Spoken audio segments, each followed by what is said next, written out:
നമസ്കാരം, എല്ലാവർക്കും bio aboard എന്ന യൂട്യൂബ് ചാനലിലേക്ക് സ്വാഗതം. ഇന്ന് നമ്മൾ 2021 മോഡൽ എക്സാമിന്റെ ക്വസ്റ്റ്യൻ ആൻസേഴ്സ് ആണ് നോക്കാനായിട്ട് പോകുന്നത്. സുവോളജി ക്വസ്റ്റ്യൻ പേപ്പറിലെ ക്വസ്റ്റ്യൻസും അതിനുള്ള ഉത്തരങ്ങളാണ് നമ്മളിന്ന് നോക്കുന്നത്. നമ്മൾ ബോട്ടണിയുടെ ഓൾറെഡി ഡിസ്കസ് ചെയ്തിരുന്നു. ആ വീഡിയോ നിങ്ങൾ കണ്ടിട്ടില്ല എങ്കിൽ അതിന്റെ ലിങ്ക് ഡിസ്ക്രിപ്ഷൻ ബോക്സിൽ കൊടുത്തിട്ടുണ്ട്. അതുപോലെ തന്നെ 2021 എക്സാമിനേഷന് ക്വസ്റ്റ്യൻ പേപ്പറിന്റെ പാറ്റേണിൽ വരുത്തിയിട്ടുള്ള മാറ്റങ്ങൾ എന്തൊക്കെയാണ് എന്ന് പറയുന്ന ഒരു വീഡിയോ ഓൾറെഡി അപ്ലോഡ് ചെയ്തിരുന്നു. ആ വീഡിയോ നിങ്ങൾ കണ്ടിട്ടില്ല എങ്കിൽ അതിന്റെ ലിങ്കും ഡിസ്ക്രിപ്ഷൻ ബോക്സിൽ കൊടുക്കാം. അതുപോലെ തന്നെ നിങ്ങൾ ആദ്യമായിട്ടാണ് ബയോ അബോർഡ് എന്ന ഈ ചാനലിലെ വീഡിയോസ് കാണുന്നത് എങ്കിൽ ചാനൽ സബ്സ്ക്രൈബ് ചെയ്യാൻ മറക്കരുത്. നമ്മൾ +1ന്റെ മാത്രമല്ല +2ന്റെ വീഡിയോസും ഇടുന്നുണ്ട്. അപ്പൊ നിങ്ങൾ കണ്ടു നോക്കുക, എന്നിട്ട് അഭിപ്രായങ്ങൾ കമന്റ് ചെയ്യുക. അപ്പൊ നമുക്ക് ഇന്നത്തെ ക്ലാസ്സിലേക്ക് കടക്കാം. നമ്മൾ ഇന്ന് പറഞ്ഞു സുവോളജി ആണ് ഡിസ്കസ് ചെയ്യാനായിട്ട് പോകുന്നത്. 2021 മോഡൽ എക്സാമിന്റെ ക്വസ്റ്റ്യൻ പേപ്പർ മാക്സിമം 30 മാർക്കിൻ്റെതാണ്. 1 മണിക്കൂറാണ് സമയം. കൂൾ ഓഫ് ടൈം 10 മിനിറ്റ്സ് വരുന്നുണ്ട്. അപ്പൊ നമുക്ക് നോക്കാം. ഫസ്റ്റ് നോക്കൂ. ഫസ്റ്റ് പാർട്ടില് 3 ആൻസർ ചെയ്താൽ മതി, പക്ഷെ 6 ക്വസ്റ്റ്യൻസ് ഉണ്ടാവും. അപ്പൊ നമുക്ക് ഓരോന്നായി നോക്കി തുടങ്ങാം. Name the tissue which is specialised to store fat. Fat store ചെയ്യുന്ന സ്പെഷ്യലൈസ്ഡ് ടിഷ്യൂസ് ഏതാണ്? അഡിപ്പോസ് ടിഷ്യൂസ് ആണ് അല്ലെ. അപ്പോ ആൻസർ എന്താണ്? അഡിപ്പോസ് ടിഷ്യൂസ് ആണ്. നെക്സ്റ്റ് നോക്കൂ. Select the odd one out. ഇതില് ഒറ്റയ്ക്ക് ഉള്ളത് ഏതാണെന്നുള്ളത് കണ്ടുപിടിക്കാനാണ് പറയുന്നത്. Lectins, alkaloids, amino acid, drugs. ഇതില് ലെക്റ്റിൻസും ആൽക്കലോയിഡ്സും ഡ്രഗ്സും സെക്കൻഡറി മെറ്റബോളൈറ്റ്സ് ആണ്. എന്നാൽ അമിനോ ആസിഡുകൾ എന്ന് പറയുന്നത് പ്രൈമറി മെറ്റബോളൈറ്റുകളാണ്. സോ ഇതിൽ ഉത്തരം വരുന്നത് അമിനോ ആസിഡ് ആണ്. ആൻസർ എന്താണ് വരുന്നത്? അമിനോ ആസിഡ് ആണ്. അത് എന്തുകൊണ്ടാണ്? ബാക്കിയെല്ലാം സെക്കൻഡറി മെറ്റബോളൈറ്റ്സ് ആണ്, എന്നാൽ അമിനോ ആസിഡ് മാത്രം പ്രൈമറി മെറ്റബോളൈറ്റ് ആണ്. Next, which blood group is known as universal recipients. Universal recipients എന്നറിയപ്പെടുന്നത് ആരാണ്? AB ബ്ലഡ് ഗ്രൂപ്പ് ആണ് അല്ലെ. യൂണിവേഴ്സൽ ഡോണർ എന്നറിയപ്പെടുന്നതോ O ബ്ലഡ് ഗ്രൂപ്പ് ആണ്. AB blood group universal recipients എന്നാണ് അറിയപ്പെടുന്നത്. ദെൻ നോക്കൂ. Expand following terms. TVയും RVയും എന്താണെന്നുള്ളത് എഴുതണം. TV എന്ന് പറയുന്നത് ടൈഡൽ വോളിയം ആണ്. RV എന്ന് പറയുന്നത് റെസിഡ്യുവൽ വോളിയം ആണ്. Which one is not associated with the structure of eye. എളുപ്പമുള്ള ചോദ്യമാണ് അല്ലെ. Cornea, choroid, cochlea, iris. ഇതില് ഐയുമായി ബന്ധപ്പെടാതെ ഉള്ളത് ആരാണ്? കോക്ലിയ ആണ് അല്ലെ. കോക്ലിയ എന്ന് പറയുന്നത് ചെവിയിൽ വരുന്നതല്ലേ. സോ കോക്ലിയ ആണ് answer. Observe the relationship between the first 2 terms and filling the blanks. Acoelomate, phylum Platyhelminthes, pseudocoelomate dash. Pseudocoelomates Aschelminthes ആണ് അല്ലെ. ഫൈലം ആഷിലമെന്തസ് ആണ്. Cnidoblast phylum cnidaria. റാഡുല ഏതിലാണ് കാണപ്പെടുന്നത്? മൊള്യൂസ്കയിലാണ് അല്ലെ. ഫൈലം മൊള്യൂസ്ക ആണ് ആൻസർ വരിക. Answer any 9 questions from 7 to 24. Each carries 2 scores. അപ്പൊ 2 മാർക്കിന്റെ ചോദ്യമാണ്. 9 ആൻസർ ചെയ്താൽ മതി. ഫസ്റ്റത്തേത് ഡിസ്റ്റിംഗ്വിഷ് ബിറ്റ്വീൻ ഡൈഫോഡന്റ് ആൻഡ് തീക്കോഡന്റ് ഡെന്റിഷൻ. ഡൈഫോഡന്റ് ഡെന്റിഷൻ എന്ന് പറഞ്ഞു കഴിഞ്ഞാൽ എന്താണ്? ഒരു ലൈഫ് ടൈമിൽ 2 തരത്തിലുള്ള ടീത്ത് വരുന്നതിനെയാണ് നമ്മൾ ഡൈഫോഡന്റ് ഡെന്റിഷൻ എന്ന് പറയുന്നത്. തീക്കോഡന്റ് ഡെന്റിഷൻ എന്ന് പറഞ്ഞു കഴിഞ്ഞാൽ എന്താണ്? തീക്കോഡന്റ് എന്ന് പറഞ്ഞു കഴിഞ്ഞാൽ ഈ സോക്കറ്റുകളില്, ജോല സോക്കറ്റുകളില് പല്ല് അറേഞ്ച് ചെയ്തിരിക്കുന്ന അങ്ങനെയുള്ള ഒരു ഡെന്റിഷനെയാണ് നമ്മൾ തീക്കോഡന്റ് ഡെന്റിഷൻ എന്ന് പറയുന്നത്. ഡൈഫോഡന്റ് എന്ന് പറഞ്ഞു കഴിഞ്ഞാല് ലൈഫ് ടൈമിൽ 2 സെറ്റ് ടീത്ത് വരുന്ന തരത്തിലുള്ള ഡെന്റിഷൻ ആണ്. അപ്പൊ ഇവിടെ നമ്മൾ 3 രീതിയിൽ അത് എഴുതുന്നത് പറഞ്ഞിട്ടുണ്ട്. എങ്ങനെ എഴുതിയാലും ശരിയാണ്. ഇനി തീക്കോഡന്റ് എന്ന് പറഞ്ഞു കഴിഞ്ഞാല് ഇവിടെ ജോ ബോൺസിൽ സോക്കറ്റിലായിരിക്കും പല്ലുകൾ കാണപ്പെടുന്നത്. അങ്ങനെയുള്ളതിനെയാണ് നമ്മൾ തീക്കോഡന്റ് ഡെന്റിഷൻ എന്ന് പറയുന്നത്. അപ്പൊ ഇത് 2 രീതിയിൽ എഴുതിയാലും ശരിയാണ്. അതുകൊണ്ടാണ് 2 കളറിൽ കൊടുത്തിരിക്കുന്നത് കേട്ടോ. നെക്സ്റ്റ്, മാച്ച് ദ ഫോളോയിങ് ആണ്. Reptilia, Mammalia, Aves, Amphibia, Salamandra, alligator, Pteropus, Corvus. ഇത്രയാണ് ഉള്ളത്. ഇതില് നമ്മൾ ഓരോ എക്സാമ്പിൾ ആണ് അല്ലെ ഇവിടെ കൊടുത്തിരിക്കുന്നത്. അത് യോജിപ്പിക്കുകയാണ് വേണ്ടത്. ഈ അനിമൽ കിങ്ഡം എന്ന ചാപ്റ്ററിൽ നിന്ന് ഒരുപാട് ക്വസ്റ്റ്യൻസ് ഈ ഒരു ക്വസ്റ്റ്യൻ പേപ്പറിൽ ചോദിച്ചിട്ടുണ്ട്. അത് ഇമ്പോർട്ടന്റ് ആയിട്ടുള്ള ഒരു ചാപ്റ്റർ ആണ്. എല്ലാം ഇമ്പോർട്ടന്റ് തന്നെയാണ്. അവിടെ നിങ്ങൾ പ്രത്യേകം ശ്രദ്ധിക്കേണ്ട കാര്യം, ഇപ്പൊ ഓരോ ക്ലാസ് ആണെങ്കിലും ഓരോ ഫയലും ആണെങ്കിലും അതിന്റെ പെക്യുലിയാരിറ്റി ഓർത്ത് വെക്കുക, എക്സാമ്പിളും ഓർത്ത് വെക്കുക. അപ്പൊ ഇവിടെ റെപ്റ്റീലിലേക്ക് എക്സാമ്പിൾ ഏതാണ്? അലിഗേറ്റർ ആണ് അല്ലെ. അലിഗേറ്റർ എന്ന് പറയുന്നത് റെപ്റ്റീലിലേക്ക് എക്സാമ്പിൾ ആണ്. ദെൻ മമയിലേക്ക് എക്സാമ്പിൾ ആരാണ്? ടീറോപ്റ്റസ് ആണ്. ടീറോപ്റ്റസ് ആണ് മമയിലേക്ക് എക്സാമ്പിൾ. ഏവ്സിന് എക്സാമ്പിൾ കോർവസ് ആണ്. ദെൻ ആംഫീബിയക്ക് എക്സാമ്പിൾ സലമാൻഡ്ര. നെക്സ്റ്റ് ക്വസ്റ്റ്യൻ നോക്കൂ. Differentiate between Chondrichthyes and Osteichthyes with an example for each. അപ്പോ ക്ലാസ് കോൺട്രിക്ടീസും ക്ലാസ് ഓസ്റ്റിക്ടീസും തമ്മിലുള്ള വ്യത്യാസങ്ങൾ എഴുതുകയും വേണം, അതിന് രണ്ടിനും ഓരോ എക്സാമ്പിളുകൾ എഴുതുകയും വേണം. അപ്പൊ ഇവിടെ കുറച്ച് കൂടുതൽ ഡിഫറൻസ് കൊടുത്തിട്ടുണ്ട്. ഇത്രയും ഒന്നും നിങ്ങൾ എഴുതണമെന്നില്ല, രണ്ടെണ്ണം ഒക്കെ എഴുതിയാൽ മതിയാവും. അപ്പൊ നമുക്ക് നോക്കാം. കോൺട്രിക്ടീസ് എന്ന് പറയുന്നത് കാർട്ടിലേജിനസ് എൻഡോസ്കെലിറ്റൻ കാണപ്പെടുന്ന ഫിഷസ് ആണ് അല്ലെ. ഓസ്റ്റിക്ടീസ് എന്ന് പറയുന്നത് ബോണി ഫിഷസ് ആണ്, അതായത് ബോണി എൻഡോസ്കെലിറ്റൻ ആയിരിക്കും അവിടെ കാണുന്നത്. ഇനി കോൺട്രിക്ടീസില് മൗത്ത് വെൻട്രലി ആണ് ലൊക്കേറ്റ് ചെയ്തിരിക്കുന്നത്. നിങ്ങൾ ഈ രണ്ട് ക്ലാസ്സും പഠിക്കുന്ന സമയത്ത് നിങ്ങൾക്ക് അറിയുന്ന കോമൺ ആയിട്ട് അറിയുന്ന എക്സാമ്പിൾ വെച്ച് പഠിച്ചു കഴിഞ്ഞാൽ കൂടുതൽ എളുപ്പത്തിൽ മനസ്സിലാക്കാൻ പറ്റും. കോൺട്രിക്ടീസ് എന്ന് പറയുന്നതിന് എളുപ്പത്തിൽ ഓർക്കാവുന്ന എക്സാമ്പിൾ ആണ് ഷാർക്ക്, സ്രാവില്ലേ അത്. ഇനി ഓസ്റ്റിക്ടീസ് ആണെങ്കിൽ കട്ട്ല, റോഹു പോലെയുള്ള ഫിഷസ് ഒക്കെ നിങ്ങൾക്ക് എക്സാമ്പിൾ ആയിട്ട് എടുക്കാം. ഇപ്പൊ സാർഡിൻ, മത്തി, അതൊക്കെ നമുക്ക് ഈ ഓസ്റ്റിക്ടീസിനെ എക്സാമ്പിൾ ആയിട്ട് എടുക്കാവുന്നതാണ്. അപ്പോ കാർട്ടിലേജിനസ് എൻഡോസ്കെലിറ്റൻ കാണപ്പെടുന്നതാണ് കോൺട്രിക്ടീസ് എന്ന് പറയുന്നത്. ബോണി എൻഡോസ്കെലിറ്റൻ കാണപ്പെടുന്നതാണ് ഓസ്റ്റിക്ടീസ്. ദെൻ കോൺട്രിക്ടീസില് മൗത്ത് വെൻട്രലി ആണ് ലൊക്കേറ്റ് ചെയ്തിരിക്കുന്നത്, അതായത് താഴ്ഭാഗത്തായിട്ടാണ് ലൊക്കേറ്റ് ചെയ്തിരിക്കുന്നത്. എന്നാൽ ഓസ്റ്റിക്ടീസില് ടെർമിനൽ പൊസിഷനിലാണ് മൗത്ത് കാണപ്പെടുന്നത്. പിന്നെ കോൺട്രിക്ടീസില് ഓപ്പർകുലം കാണപ്പെടുന്നില്ല. നമ്മൾ ക്ലാസ് എടുക്കുന്ന സമയത്ത് ചിത്രമൊക്കെ വെച്ചിട്ട് ഈ ഫിഷസിന്റെ പിക്ചേഴ്സ് ഒക്കെ വെച്ചിട്ടാണ് ക്ലാസ് എടുത്തത്. അപ്പൊ അതുകൊണ്ട് തന്നെ നമുക്ക് ഇതൊക്കെ കണക്ട് ചെയ്ത് പഠിക്കാനായിട്ട് സാധിക്കും. അപ്പൊ അതുകൊണ്ട് നിങ്ങൾ വീഡിയോസ് കണ്ടു നോക്കുക കേട്ടോ, ക്ലാസ്സസ് കണ്ടു നോക്കുക, അപ്പൊ ഡീറ്റെയിൽ ആയിട്ട് മനസ്സിലാവും. അപ്പൊ നോക്കൂ, ഇവിടെ കോൺട്രിക്ടീസിൽ ഓപ്പർകുലം കാണപ്പെടുന്നില്ല, എന്നാൽ ഓസ്റ്റിക്ടീസിൽ ഗിൽസിനെ കവർ ചെയ്ത് ഓപ്പർകുലം കാണുന്നുണ്ട്. പിന്നെ ഈ കോൺട്രിക്ടീസിൽ പ്ലാക്കോയിഡ് സ്കെയിൽസ് ആണ് കാണപ്പെടുന്നത്, സ്കിന്നിൽ പ്ലാക്കോയിഡ് സ്കെയിൽസ് ആണ് കാണപ്പെടുന്നത്. എന്നാൽ ഇവിടെ ഓസ്റ്റിക്ടീസിൽ സൈക്ലോയിഡ് ഓർ ടീനോയിഡ് സ്കെയിൽസ് ആണ് കാണപ്പെടുന്നത്. പിന്നെ കോൺട്രിക്ടീസിൽ എയർ ബ്ലാഡർ കാണപ്പെടുന്നില്ല, എന്നാൽ ഓസ്റ്റിക്ടീസിൽ എയർ ബ്ലാഡർ കാണപ്പെടുന്നുണ്ട്. അപ്പൊ എയർ ബ്ലാഡർ കാണപ്പെടുന്നത് കൊണ്ട് തന്നെ ഓസ്റ്റിക്ടീസിന് ഇങ്ങനെ വെള്ളത്തിൽ കുറെ സമയം പൊങ്ങി ഇങ്ങനെ കിടക്കാനായിട്ട് സാധിക്കും. എന്നാൽ ഇവിടെ കോൺട്രിക്ടീസിന് അങ്ങനെ വെള്ളത്തിൽ പൊങ്ങി കിടക്കാൻ സാധിക്കുന്നില്ല. ഇവ കണ്ടിന്യൂസ് ആയിട്ട് നീന്തിക്കൊണ്ടിരിക്കുന്നു, അല്ലെങ്കിൽ സിങ്ക് ചെയ്ത് താഴത്തേക്ക് പോകുന്നു. ഓക്കെ. പിന്നെ അടുത്തൊരു വ്യത്യാസം എന്താണെന്ന് വെച്ച് കഴിഞ്ഞാൽ ഞാനിവിടെ എഴുതിയിട്ടില്ല. കോൺട്രിക്ടീസ് എന്ന് പറയുന്നത് മറൈൻ ഫിഷസ് മാത്രമാണ് വരുന്നുള്ളൂ അവിടെ. എന്നാൽ ഓസ്റ്റിക്ടീസിൽ both marine and fresh water fishes കാണപ്പെടുന്നുണ്ട്. എക്സാമ്പിൾ നമുക്ക് ഡോഗ് ഫിഷ്, അതായത് ഷാർക്ക്, സ്കോളിയോഡൻ എഴുതാം, ട്രിസ്റ്റിസ് എഴുതാം. അതുപോലെ തന്നെ ട്രൈഗൾ. ട്രൈഗൾ എന്ന് പറയുന്നത് സ്റ്റിംഗ്റേ ആണ്, തിരണ്ടിയില്ലേ, അതാണ്. പിന്നെ ഇവിടെ ഓസ്റ്റിക്ടീസിൽ നിങ്ങൾക്ക് കോമൺ ആയിട്ട് അറിയാവുന്ന കട്ട്ല, റോഹു, സാർഡിൻ, മാക്രൽ പോലുള്ള ഏത് ഫിഷ് വേണമെങ്കിലും എഴുതാവുന്നതാണ്. The peculiar features of different phyla are given below. അപ്പോൾ ഇവിടെ നോക്കൂ, ABCD എന്ന് പറഞ്ഞിട്ട് ഡിഫറെന്റ് ഫൈലയുടെ പെക്യുലിയാരിറ്റീസ് തന്നിട്ടുണ്ട്.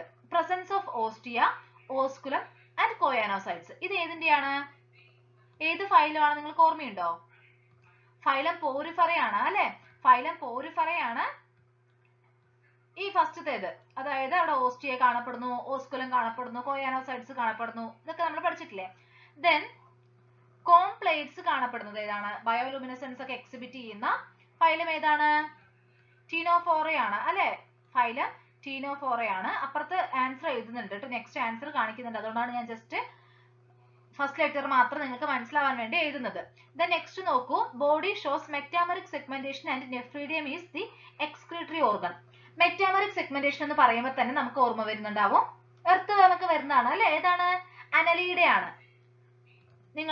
ഞാൻ നേരത്തെ പറഞ്ഞതുപോലെ തന്നെ ഓരോ ഫൈലത്തിന്റെയും അതുപോലെ തന്നെ ഓരോ ക്ലാസിന്റെ ഒക്കെ പ്രത്യേകതകൾ, അതിന് മാത്രമായിട്ട് കാണപ്പെടുന്ന പെക്യുലിയാരിറ്റീസ് ഉണ്ടാവില്ലേ, അതൊക്കെ നന്നായിട്ട് ഓർത്ത് വെക്കണം, എന്നാലാണ് ഇതൊക്കെ ആൻസർ ചെയ്യാനായിട്ട് പറ്റുള്ളൂ. അപ്പൊ മെറ്റാമറിക് സെഗ്മെന്റേഷൻ കാണപ്പെടുന്ന ഏതാണ്? അനലീഡ്സ് ആണ് അല്ലെ. അനലീഡ ആണ് വരുന്നത്. ദെൻ ഡി നോക്കൂ, body with chitinous exoskeleton and jointed appendages. Jointed appendages എന്ന് പറയുമ്പോൾ തന്നെ നമുക്ക് അത് ഓർമ്മ വരണം. ഏതാണ്, ഏത് ഫൈലാണ്? ആർത്രോപോഡയാണ് അല്ലെ, ആർത്രോപോഡ. അപ്പൊ ജോയിന്റഡ് അപ്പൻഡേജസ് എന്ന് പറയുമ്പോൾ ആർത്രോപോഡ എന്നുള്ള ഫൈല നോക്കണം. അതുപോലെ തന്നെ മെറ്റാമറിക് സെഗ്മെന്റേഷൻ അനലീഡ്സ് ആണ്. പിന്നെ കോംപ്ലേറ്റ്സ് കാണപ്പെടുന്നത് കൊണ്ട് തന്നെയാണ് ഇതിന് നമ്മൾ ടിനോഫോറ എന്ന് വിളിക്കുന്നത് അല്ലെ. കോം ജെലീസ് എന്ന് കോമൺ ആയിട്ട് വിളിക്കാറുണ്ട്, ടിനോഫോറ. അതുപോലെ തന്നെ ഓസ്റ്റിയ, ഓസ്കുളൊക്കെ കാണപ്പെടുന്നത് പോറിഫറ അല്ലെങ്കിൽ സ്പോഞ്ചസ് എന്നൊക്കെ കോമൺ ആയിട്ട് അറിയപ്പെടുന്നതാണ് അല്ലെ. ഫസ്റ്റ് പോറിഫറയാണ്, then ctenophora, then annelida, then ആർത്രോപോഡ.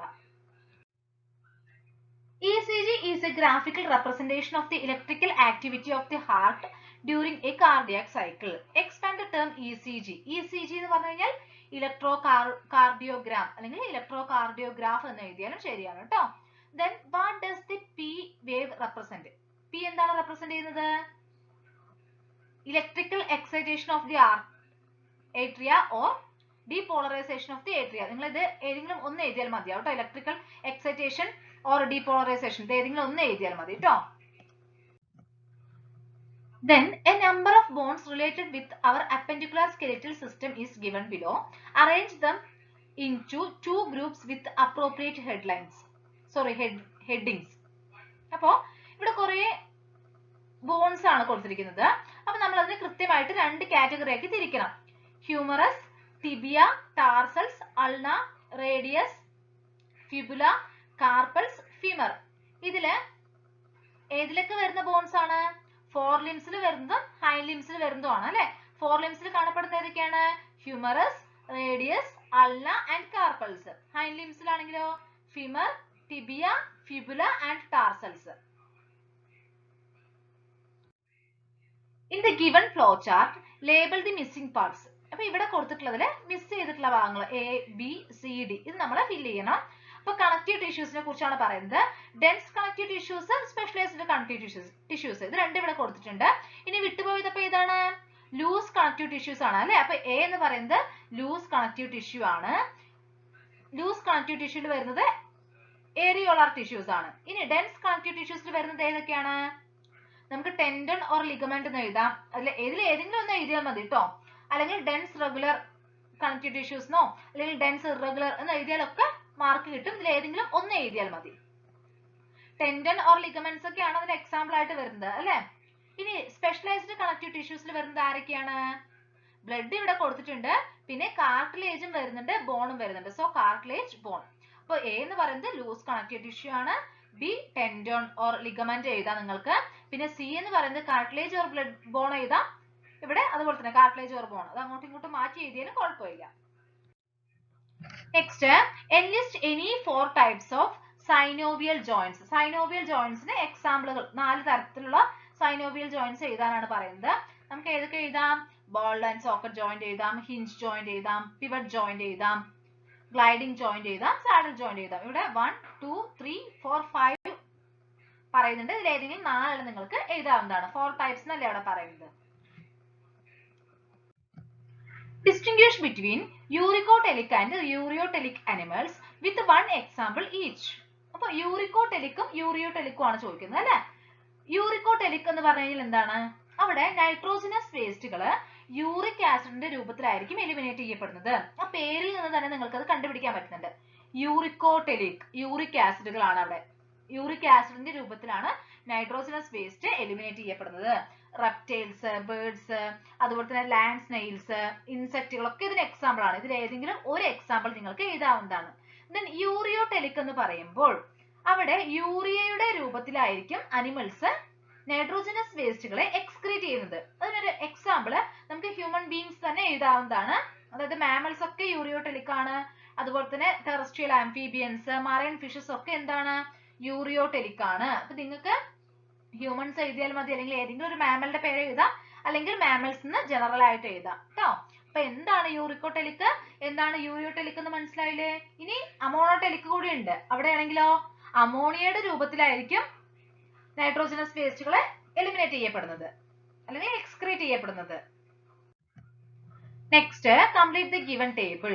ഇപ്പോ എൻഡോക്രൈൻ ഗ്ലാൻഡ്, ഹോർമോൺ, ഫംഗ്ഷൻ ഇതാണ് കൊടുത്തിരിക്കുന്നത്. ഇവിടെ പീനിയൽ ഗ്ലാൻഡ് ആണ്. പീനിയൽ ഗ്ലാൻഡിൽ നിന്നും വരുന്ന ഹോർമോൺ ഏതാണ്?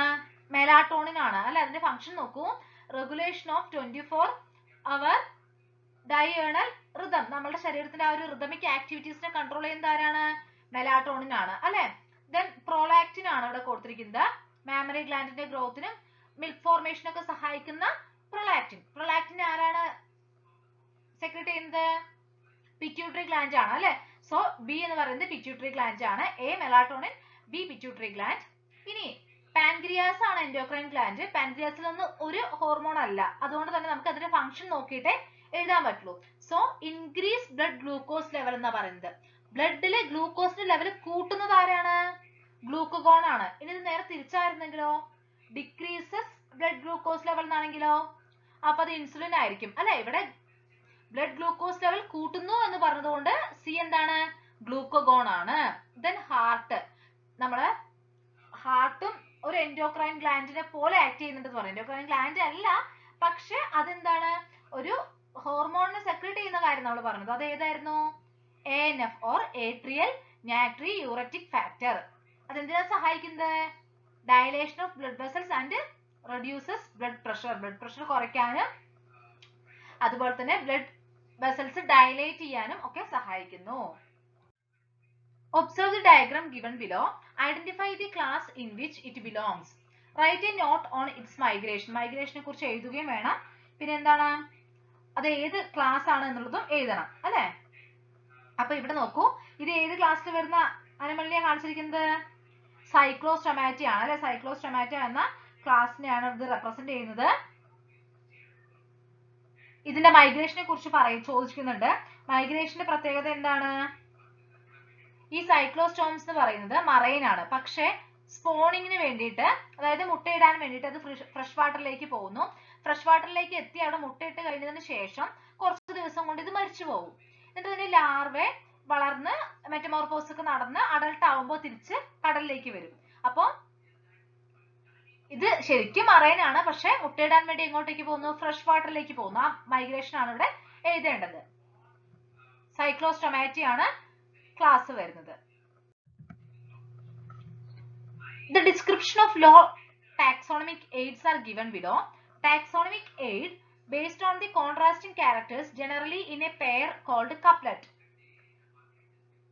B. A storehouse of collected plant specimens that are dried, pressed and preserved on sheets. Name the taxonomic aids A and B. അപ്പൊ നിങ്ങൾ ഇവിടെ കൃത്യമായിട്ട് വായിച്ചു നോക്കിയിട്ട് വേണം എഴുതാനായിട്ട്. നമ്മളിങ്ങനെ കപ്ലറ്റ് പോലെ, അതായത് കോൺട്രാസ്റ്റിംഗ് ക്യാരക്ടേഴ്സ് എടുത്തിട്ട് ഐഡന്റിഫൈ ചെയ്യാനായിട്ട് ഉപയോഗിക്കുന്ന ടാക്സോണമിക് എയ്ഡ് ഏതാണ്? ഓർഗാനിസങ്ങൾ ഐഡന്റിഫൈ ചെയ്യാനായിട്ട് ഉപയോഗിക്കുന്നതാണ് ടാക്സോണമിക് കീസ് അല്ലെ. ടാക്സോണമിക് കീ ആണത്. ദെൻ ഈ പ്ലാന്റ്സിനെയൊക്കെ ഉണക്കി ഷീറ്റുകളിൽ പ്രസ് ചെയ്ത് പ്രിസർവ് ചെയ്യുന്നത് ഏതാണ്? ഹെർബേറിയം ആണ് അല്ലെ. അപ്പൊ അത് പ്രത്യേകം ശ്രദ്ധിക്കുക. ഉണക്കി ഷീറ്റുകളിലൊക്കെ പ്രിസർവ് ചെയ്യുന്നതാണ് ചോദിച്ചിരിക്കുന്നത്. സോ ഹെർബേറിയം ആണ്. 19th question. The different parts of alimentary canal of cockroach is listed below. Arrange them in a sequential order of food passing through them. ഈ alimentary canal of cockroach അതുമായി ബന്ധപ്പെട്ടിട്ട് തന്നെ രണ്ട് ചോദ്യങ്ങൾ കാണുന്നുണ്ട് ഈ ക്വസ്റ്റ്യൻ പേപ്പറിൽ. അപ്പൊ നോക്കൂ, crop, colon, oesophagus, gizzard, ileum and rectum, ഇത്രയാണ് തന്നിട്ടുള്ളത്. ഇതിൽ ആദ്യം വരുന്നത് ആരാണ്? ഈസോഫാഗസ് ആണ് അല്ലെ. So oesophagus. ദെൻ അത് കഴിഞ്ഞ് ക്രോപ്പ് വരുന്നു, പിന്നെ ഗിസാർഡ് വരുന്നു, ഗിസാർഡ് കഴിഞ്ഞിട്ട് ileum, then colon, then rectum. ആ ഓർഡർ ഒരിക്കൽ കൂടി പറയാം. Oesophagus, crop, gizzard, ileum, colon and rectum. ആ പിക്ചർ പഠിച്ചു കഴിഞ്ഞാൽ നിങ്ങൾക്കത് പെട്ടെന്ന് കിട്ടും. The action of different enzymes present in Succus entericus on molecules given below. Complete each reaction with suitable terms. Text ബുക്കിൽ ഇതുപോലെ തന്നെ ഈ ഒരു റിയാക്ഷൻസിന്റെ ഇത് കൊടുത്തിട്ടുണ്ട്. അപ്പൊ ഇവിടെ നോക്കൂ, ഡൈപെപ്റ്റൈഡ്സിനെ അമിനോ ആസിഡുകളാക്കി മാറ്റുന്നത് ഏത് എൻസൈം ആണ്? ഡൈപെപ്റ്റിഡേസ് ആണ്. ഡൈപെപ്റ്റിഡേസ് എന്ത് ചെയ്യുന്നു? ഡൈപെപ്റ്റൈഡ്സിനെ അമിനോ ആസിഡുകളാക്കി മാറ്റുന്നു. സോ എ എന്ന് പറയുന്നത് ഡൈപെപ്റ്റിഡേസ് ആണ്. ദെൻ മാൾട്ടോസിൽ നിന്നും ഗ്ലൂക്കോസും മറ്റേതോ ഒരു പ്രൊഡക്റ്റും കൂടി ഉണ്ടാകുന്നുണ്ട്. ആരാണ് അത് ചെയ്യുന്നത്? മാൾട്ടേസ് ആണ് ചെയ്യുന്നത്. അവിടെ ആരാണ്? ഗ്ലൂക്കോസും തന്നെയാണ് അല്ലെ. മാൾട്ടോസിൽ നിന്നും മാൾട്ടേസ് ഗ്ലൂക്കോസും ഉണ്ടാക്കുന്നു, അല്ലെങ്കിൽ മാൾട്ടോസ് ഗ്ലൂക്കോസും ആയിട്ട് മാറുന്നു. ആരുടെ സഹായത്തോടു കൂടിയിട്ടാണ്? അല്ലെങ്കിൽ in the presence of the enzyme maltase. Then ലാക്ടോസിൽ നിന്നും ഗ്ലൂക്കോസും ഗാലക്ടോസും ഉണ്ടാവുന്നുണ്ട്. അവിടെ ആരാണ്? ലാക്ടേസ് ആണ്. നിങ്ങൾക്ക് ഈ ഒരു പേര് പെട്ടെന്ന് എഴുതാൻ പറ്റും. ലാക്ടേസ്, മാൾട്ടേസ്, ഡൈപെപ്റ്റിഡേസ് കണ്ടോ? അപ്പൊ ഇവിടെ ലാക്ടേസ് ആണ് വരിക. ദെൻ സൂക്രോസ് ഗ്ലൂക്കോസും മറ്റൊരു പ്രൊഡക്റ്റുമായിട്ട് മാറുന്നുണ്ട് in the presence of sucrase. സൂക്രേസിന്റെ പ്രസൻസിൽ സൂക്രോസ് എന്തൊക്കെയായിട്ടാണ് മാറുന്നത്? ഗ്ലൂക്കോസും ഫ്രക്ടോസും, അതിന്റെ ഘടകങ്ങളായിട്ടുള്ള ഗ്ലൂക്കോസും ഫ്രക്ടോസും ആയിട്ട് മാറുന്നു. സോ എ എന്ന് പറയുന്നത് ഡൈപെപ്റ്റിഡേസ് ആണ്, ബി എന്ന് പറയുന്നത് ഗ്ലൂക്കോസ് തന്നെയാണ്, സി ലാക്ടേസ് ആണ്, ദെൻ ഡി ഫ്രക്ടോസ് ആണ്. Kidneys are the main excretory organ in human body. Name the structural and functional unit of kidney. List out 3 main processes of urine formation. Which is the structural and functional unit of kidney? Nephrons ആണ് അല്ലെ? Nephrons are the structural and functional unit of kidney. List out 3 main processes of urine formation. Urine formation ൽ വരുന്ന 3 major steps ഏതൊക്കെയാണ്? Glomerular filtration, reabsorption and secretion. In a classroom discussion, a student said that proteins are homopolymer. Do you agree with this statement? No, agree ചെയ്യുന്നില്ല അല്ലെ? Proteins എന്ന് പറയുന്നത് ഹോമോപോളിമേഴ്സ് അല്ല. ഒരേപോലെയുള്ള amino ആസിഡുകൾ കൊണ്ടാണോ എല്ലാ പ്രോട്ടീനുകളും ഉണ്ടാക്കിയിരിക്കുന്നത്? അല്ല, അവിടെ ഡിഫറെന്റ് അമിനോ ആസിഡുകൾ വരുന്നുണ്ട്. So proteins are not homopolymer, they are heteropolymers. Then name the most abundant protein exist in the animal world. അവിടെ നോക്കണം കേട്ടോ, നമ്മൾ 2 പ്രോട്ടീൻസിന്റെ കാര്യം പറയുന്നുണ്ട്. ബയോസ്ഫിയറിൽ കൂടുതലായിട്ട് കാണപ്പെടുന്നതും അനിമൽ വേൾഡിൽ കൂടുതലായിട്ട് കാണപ്പെടുന്നതും. അനിമൽ വേൾഡിൽ കൂടുതലായിട്ട് കാണപ്പെടുന്നത് കൊളാജൻ ആണ്, എന്നാൽ ബയോസ്ഫിയറിലാണെങ്കിൽ റുബിസ്കോ ആണ് അല്ലെ? സോ അത് നിങ്ങൾ ഓർത്ത് വെക്കണം കേട്ടോ.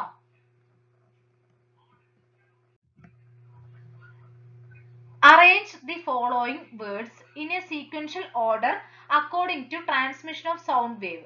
അപ്പോൾ സൗണ്ട് വേവ് പോകുന്നത് എങ്ങനെയാണ്? ആ ഒരു റൂട്ടിലെ ഡിഫറെന്റ് പാർട്സ് ആണ് ഇവിടെ കൊടുത്തിരിക്കുന്നത്. നമ്മൾ അത് കൃത്യമായിട്ട് അറേഞ്ച് ചെയ്യണം.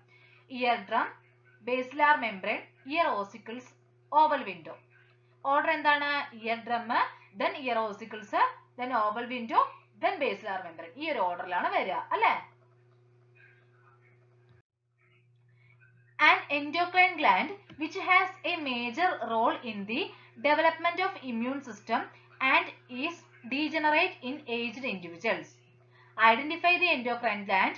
Name the hormone which secreted from it. അതായത് ചെറുപ്പകാലത്തൊക്കെ നല്ല ആക്റ്റീവ് ആയിരിക്കുകയും എന്നാൽ ഏജ് ആവുമ്പോൾ ഡീജനറേറ്റ് ചെയ്ത് പോവുകയും ചെയ്യുന്ന ഒരു എൻഡോക്രൈൻ ഗ്ലാൻഡ് ഉണ്ട്. അത് ഇമ്മ്യൂൺ സിസ്റ്റത്തിന്റെ ഡെവലപ്മെന്റിൽ വളരെയധികം സഹായിക്കുന്ന ഒരു ഗ്ലാൻഡ് ആണ്. അത് ഏതാണ്? തൈമസ് ഗ്ലാൻഡ് ആണ്. അതിൽ നിന്നുണ്ടാകുന്ന ഹോർമോൺ ഏതാണ്? തൈമോസിൻ ആണ്. സോ തൈമസ് ഗ്ലാൻഡും തൈമോസിൻ എന്ന ഹോർമോണും. നെക്സ്റ്റ് തേർഡ് പാർട്ട് ആണ്. ഏതെങ്കിലും 3 എഴുതിയാൽ മതി. 6 ഏതെങ്കിലും 3 ആൻസർ ചെയ്താൽ മതി. അപ്പൊ നമുക്ക് ക്വസ്റ്റ്യൻസ് നോക്കാം. ഓരോ ക്വസ്റ്റ്യനും 3 മാർക്കാണുള്ളത്. Observe the graph and write answers for the following questions. ഈ ഗ്രാഫ് നോക്കൂ. Percentage saturation of hemoglobin with oxygen, partial pressure of oxygen, mmHg. അപ്പൊ ഇത് നോക്കൂ. Name of the graph. ഇത് ഏത് ഗ്രാഫ് ആണ്? ഓക്സിജൻ ഡിസോസിയേഷൻ കർവ് ആണ് അല്ലെ? ഓക്സിജൻ ഡിസോസിയേഷൻ കർവ് ആണ് ഈ കാണിച്ചിരിക്കുന്നത്. What are the 4 factors that affect binding of oxygen with haemoglobin? ഈ ഹീമോഗ്ലോബിനുമായിട്ട് ഓക്സിജൻ വന്ന് ബൈൻഡ് ചെയ്യുന്നില്ലേ, എന്നിട്ടാണല്ലോ അത് ട്രാൻസ്പോർട്ട് ചെയ്യപ്പെടുന്നത്. അപ്പോൾ ആ ബൈൻഡിങ്ങിനെ അഫക്ട് ചെയ്യുന്ന 4 ഫാക്ടേഴ്സ് എഴുതാനാണ് പറയുന്നത്. ഒന്ന് partial pressure of oxygen, then partial pressure of carbon dioxide, then hydrogen ion concentration and temperature. ഈ 4 ഫാക്ടേഴ്സ് ആണ് ഓക്സിജനെ ഹീമോഗ്ലോബിനുമായിട്ട് ബൈൻഡ് ചെയ്യുന്നതിനെ അഫക്ട് ചെയ്യുന്നത്.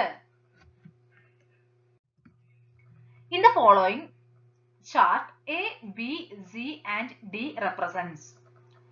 A, B, C, D എന്താണെന്നുള്ളത് എഴുതണം. ബ്രെയിനിന്റെ 3 ഭാഗങ്ങളാണ്. മിഡ് ബ്രെയിനും ഹൈൻഡ് ബ്രെയിനും ഉണ്ട്. അപ്പൊ A എന്തായിരിക്കും? ഫോർ ബ്രെയിൻ ആയിരിക്കും അല്ലെ? ബ്രെയിനിനെ നമുക്ക് fore brain, mid brain and hind brain ഇങ്ങനെ 3 ആക്കി തിരിക്കാം. അതില് ഫോർ ബ്രെയിനിൽ വരുന്നത് സെറിബ്രവും തലാമസും പിന്നെന്തുവാണ് ഹൈപ്പോതലാമസും ആണ് അല്ലെ. അപ്പൊ ബി എന്ന് പറയുന്നത് ഹൈപ്പോതലാമസ് ആണ്. ഇനി മിഡ് ബ്രെയിനിൽ ആകെ ഒരു ഭാഗമേ വരുന്നുള്ളൂ, കോർപ്പോറ ക്വാഡ്രിജെമിന. ദെൻ ഹൈൻഡ് ബ്രെയിനിലേക്ക് വരികയാണെങ്കിൽ അവിടെ പോൺസ് കാണുന്നുണ്ട്, ദെൻ സെറിബെല്ലം കാണപ്പെടുന്നു, പിന്നെ മെഡുല്ല കാണപ്പെടുന്നു. സോ എ എന്ന് പറയുന്നത് ഫോർ ബ്രെയിൻ ആണ്, ബി എന്ന് പറയുന്നത് ഹൈപ്പോതലാമസ് ആണ്, സി എന്ന് പറയുന്നത് കോർപ്പോറ ക്വാഡ്രിജെമിന, ദെൻ ഡി എന്ന് പറയുന്നത് cerebellum. Name the tract of nerve fiber which help to connect the two cerebral hemispheres. ആ ക്വസ്റ്റ്യന്റെ ബാക്കിയായിട്ട് വരുന്ന കേട്ടോ, ബി പാർട്ട് ആണ്.